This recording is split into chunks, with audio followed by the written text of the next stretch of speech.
Iimbestigahan din ng pamunuan ng Philippine Army ang mga tauhan nitong sangkot sa Atimonan Rob-out. Ito'y upang alamin ang administrative at liabilities ng 14 na sundalo.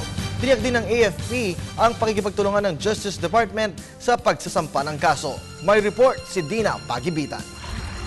Kaagad umanong nagbigay ng direktiba si Armed Forces of the Philippines Chief Emmanuel Bautista sa Philippine Army upang kaagad na magsagawa ng investigasyon sa pagkakasangkot ng mga AFP personnel sa checkpoint Atimonan Rob-out.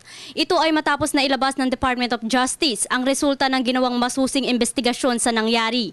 Ayon sa investigasyon, kakasuhan ng multiple murder charges ang may 14 na AFP personnel at 21 miyembro ng Philippine National Police. When the President and the Commander-in-Chief upheld the decision and the findings of the Department of Justice, we respect and honor the decision, and we go by the rule of law and observe due process. Magsisilbing ang gagawing investigasyon sa 14 na miyembro ng AFP na i-justify ang kanilang mga sarili sa insidente.